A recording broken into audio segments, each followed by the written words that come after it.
It's showtime, guys. Hello, hello, hello, hello, and welcome to day 4. Can you believe that it's been 4 days since we've been having these conversations about fantasizers and dream builders? On day 1, we talked about fantasizers and dream builders and really what it feels like when we take ownership of our lives. On day 2, we talked about the fact that there are certain characteristics that dream builders have and certain characteristics that fantasizers have. And on day 3, we talked about the 4 common reasons why people give up on their dreams and their goals. So we've been spending quite a lot of time together over the last few days, and I am so grateful, so happy, and so thankful that you're joining me for this 4-day journey.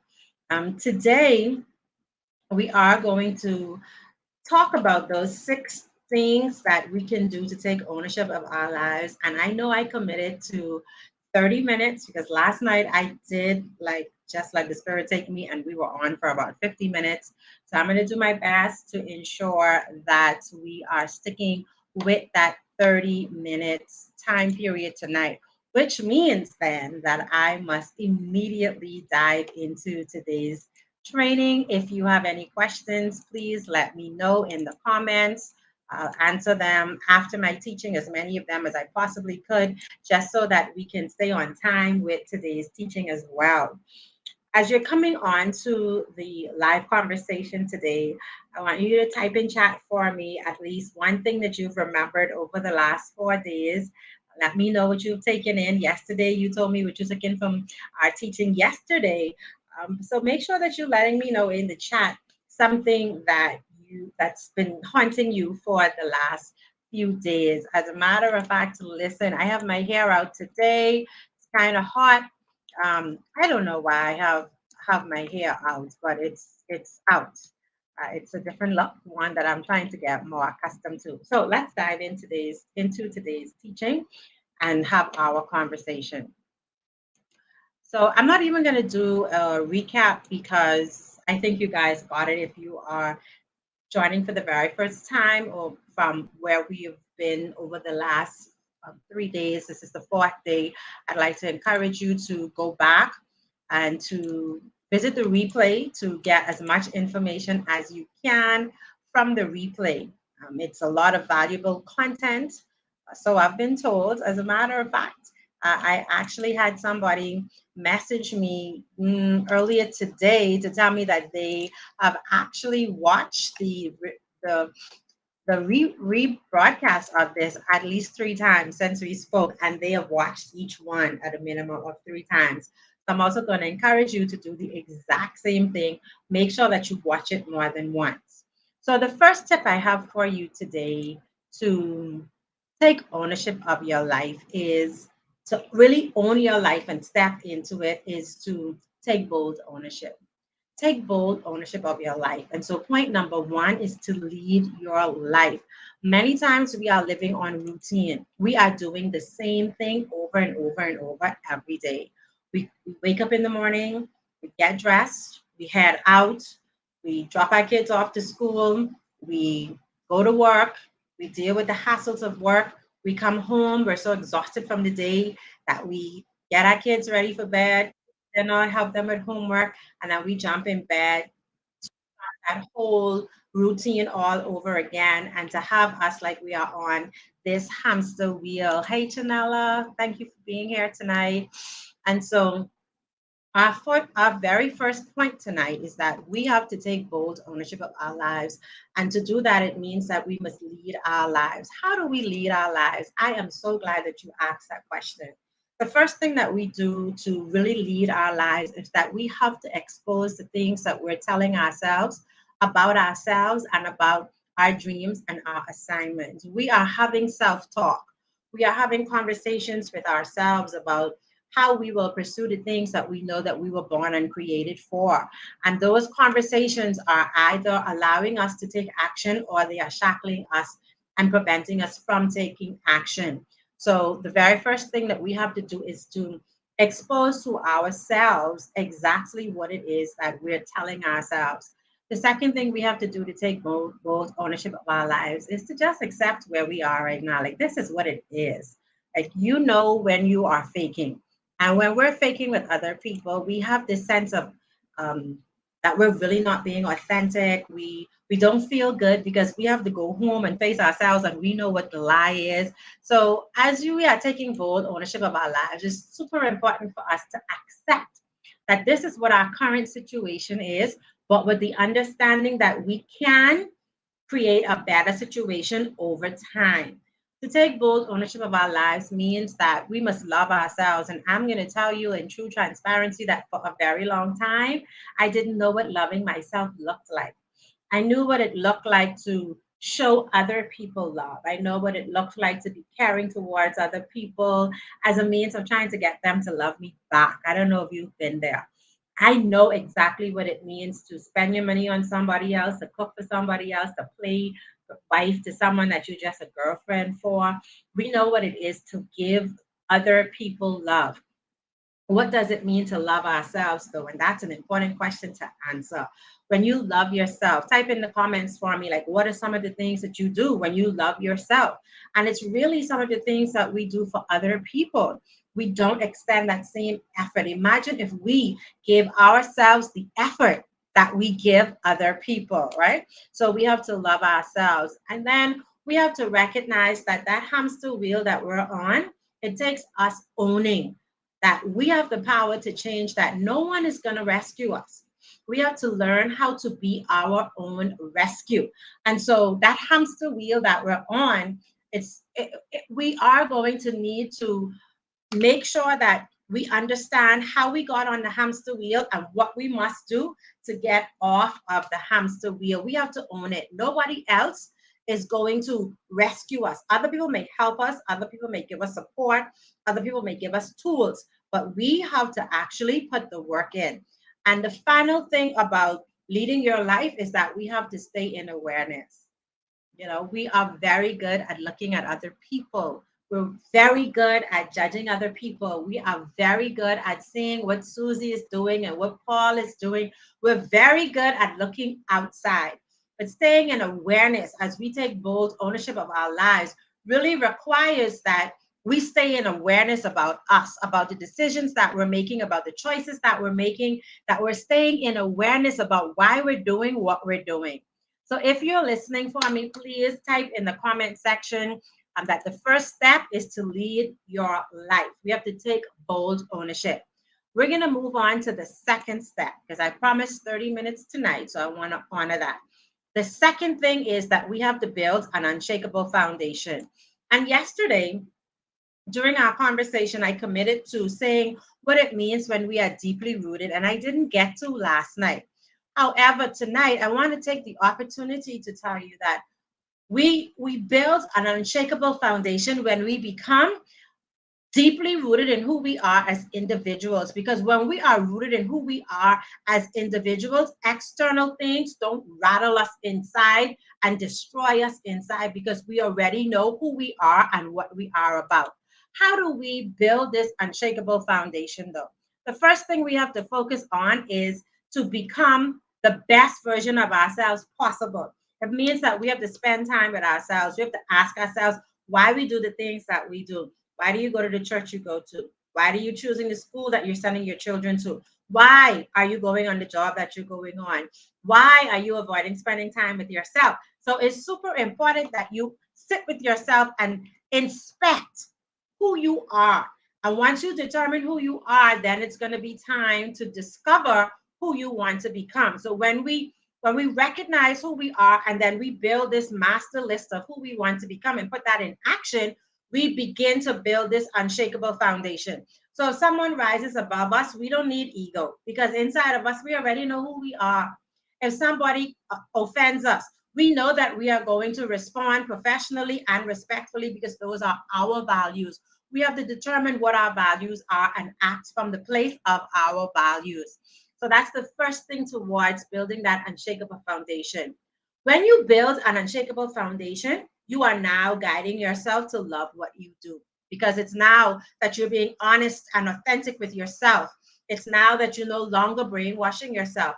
It's now when you're recognizing the things that you are really called to do. And instead of minimizing them, you are embracing them. So the second part of building that unshakable foundation is enlarging your vision. Once you become so deeply rooted in who you are and what your vision is, what your values are, there's no way that you can play small. There is absolutely no way that you can play small when you have a great sense of who you are and what you are called to do. So when you are loving what you're doing, when you're building an unshakable foundation, you are also enlarging your vision. How can I represent myself on earth? How can I bring these dreams, these goals, this assignment that God has given me? How can I bring this to birth? How can I from birth nurture this now? Since I've birthed it, how do I nurture it so that I can make it an adult? Like over the course of our lives, we are born as babies and then we grow and mature year after year after year. I'm 50 today. So I've been on this earth for 50 years. That means that by the time that I was 20, I should have been working on this 50-year plan. I should have been working on it. But nobody really told me or talked to me about having larger than life plans. As a matter of fact, when we start talking about accomplishing these big things, people try to talk us out of it, right? So we have to learn how to enlarge our vision. And I want to challenge you tonight to stop playing small on this earth. You were given gifts and talents for a reason.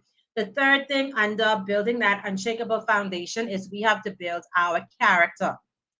Yesterday, we spoke about the fact that our past, we may have made some bad mistakes. We spoke about the fact that, our past can sometimes be things that shackle us. As I thought about doing all this public speaking, there are these negative voices that come up, and it's like, are you sure you want to expose yourself? You made some bad decisions in the past.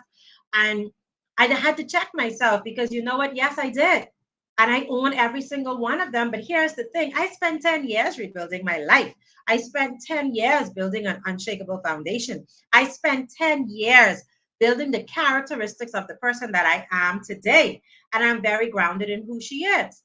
And so when we are building an unshakable foundation, we are building our character, and our character is our personal brand. So type in the comments for me. Point number 2 is that we have to build an unshakable foundation. The third thing we have to do is we have to build everlasting strength. And the only way that we can build everlasting strength is to build on our beliefs. Whatever we believe is what we will achieve.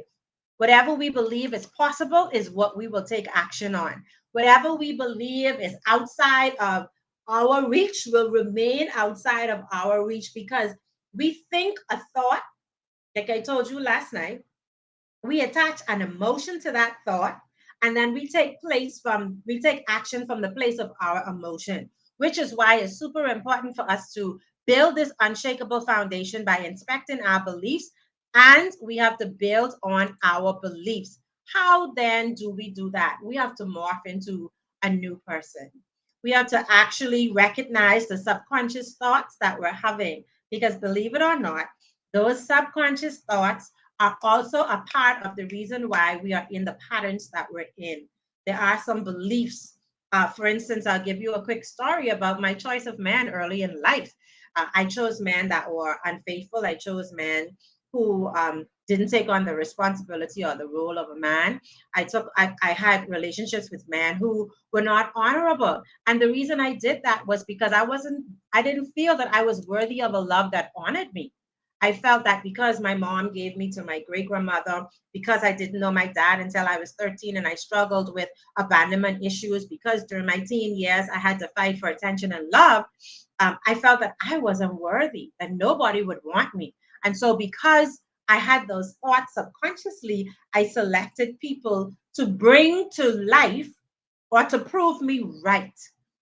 And so we have to look at our subconscious thoughts so that we can look at our beliefs and limitations and pull up the weeds. Just like how you go out in your garden, you have fruit out there that's growing, but the weeds are starting to strangle those fruits. We have to pull up the weeds because the weeds are strangling us. I want you to visualize that negativity inside of you and let it represent weeds. and see how it's tangling up your beliefs. It's strangling your beliefs. And it's our responsibility to bring the subconscious to conscious so that we can pull up those weeds that are tying us and shackling us. And this requires that we replace old thoughts with new thoughts.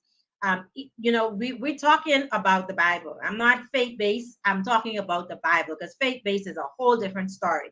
And in the Bible, when we read the Bible, we're told that when we are new, when we are born again, that we're a new person. And so when we become a new person, we have to learn new things. We have to learn how to live a kingdom life. We have to learn how to live the values that a Christian person that's representing Christ should live.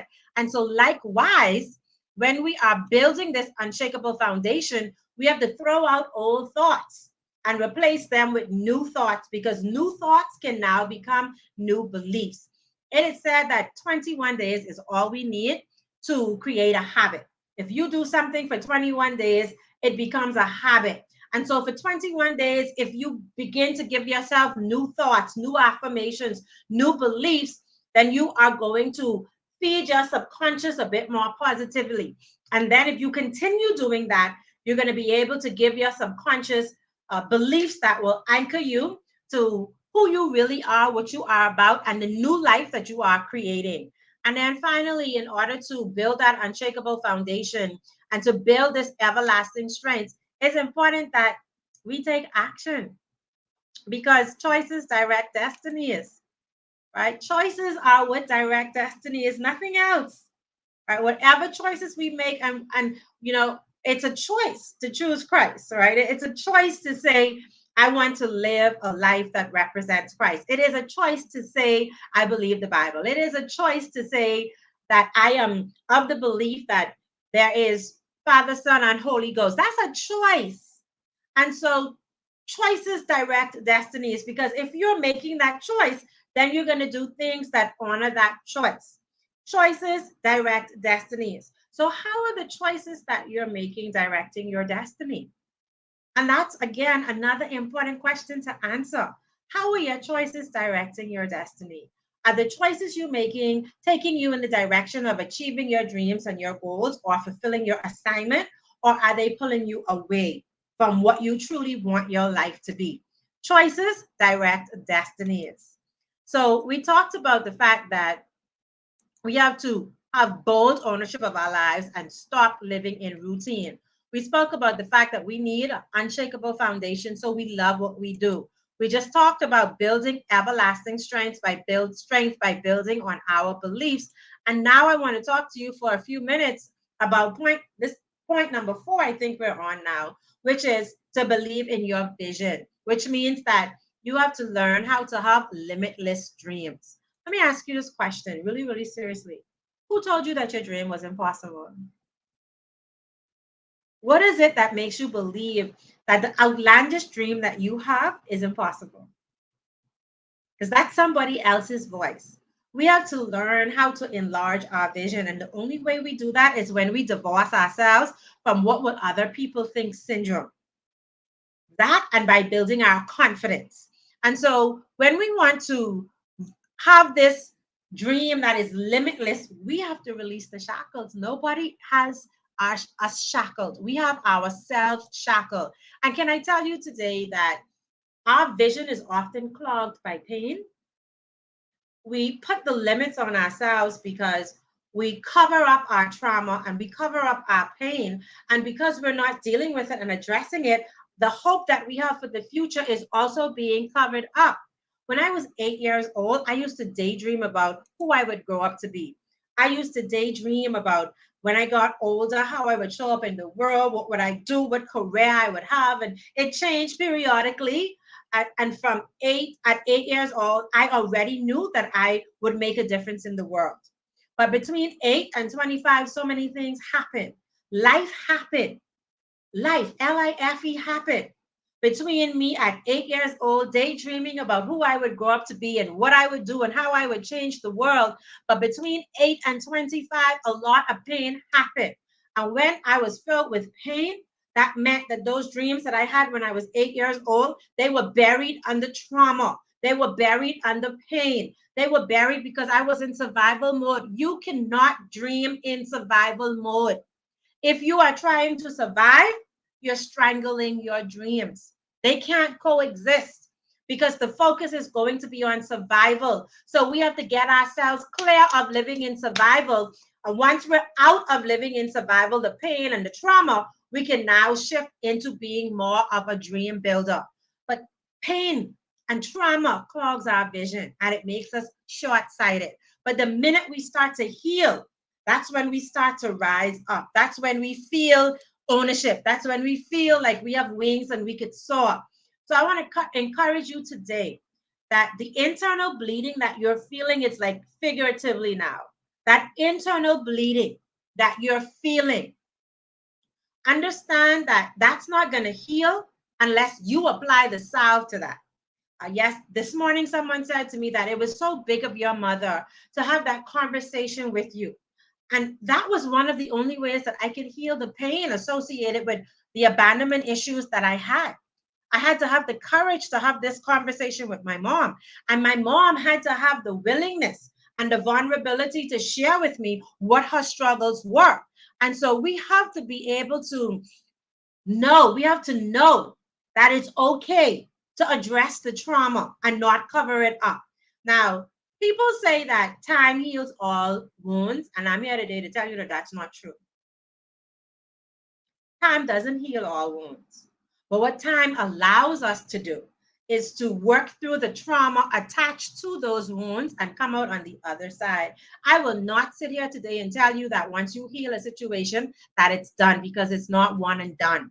There are going to be triggers and there are going to be things that come up periodically that take you back to the place of your pain. And you have to be in such awareness and so rooted in who you are that you're able to deal with that pain every time it surfaces. So it's not one and done, but we have to heal our heart, we have to heal our spirit, and we have to heal our souls, because like yesterday I told you that a soul hurt is deeper than a spirit hurt. And a spirit hurt is deeper than a little emotional wound. So the harder the trauma, the deeper the pain. And those soul cuts, they are so hard to address because we're ashamed that we're in those situations. We are ashamed that we made that decision. So we don't really want to heal it. And so we must make the decision to heal. Here are some things that you can do to help you unclog your vision. The first thing I want to encourage you to do is to retrain your brain. This is so powerful. Like, we could trick ourselves into thinking so many things just by the thoughts that we tell ourselves. Also, to increase confidence and to learn how to look at silver linings. Today on my social media page, I posted that we should celebrate ourselves when we come through difficult circumstances instead of being focused on the difficult circumstance itself, because we made it through. But we are conditioned to look for the negativity. We're conditioned. Absolutely, Chanel. Time does not heal all wounds. Occasionally, the scars open again. But we are conditioned to look for the negativity. And I want you to know that we can retrain our brains to look for the silver lining, to look for the positivity, to look for the lesson that we can use to convert what is a painful situation to a powerful situation. Because when we take the lessons and we use them, we are now able to reposition ourselves. And that's when we begin to attract different things in our lives. Because like I told you yesterday, the law of magnetism says that who we are is what we will attract. So if we want goodness in our lives, tell me, what do we have to do? Be good, do good, show good in order to receive it. And so the fifth thing that we have to do in order to take ownership of our lives is that we have to work for it. More and more people are believing that success is a microwave thing. You put it in like the popcorn, pop, pop, pop, pop, pop, pop, pop, pop, pop, pop, pop, pop, pop, and 3 minutes later you have a bag full of popcorn. But that's not how success works. Success takes time. Achieving our goals takes time. Achieving the big vision takes time. Not only does it take time, it takes resiliency, because every time we attempt something doesn't necessarily mean that we are going to be successful at it. And so it takes resiliency and commitment to get back up every time we fall. As long as we're on purpose, as long as we know that we're heading in the right direction, we get back up with the lesson and we keep moving. We keep going forward. And 10 years later, we'll find ourselves beginning to accomplish our goals because it does not take 1 year to achieve a large vision goal. So I want to encourage you today, if you've been working on something, if you're passionate about something, if you've been trying to accomplish your goals and you thought it would take a year, don't give up on it. Because what people see today, me talking to you, having this conversation, oh, you're so great at public speaking. Yes, but there was a time when I couldn't.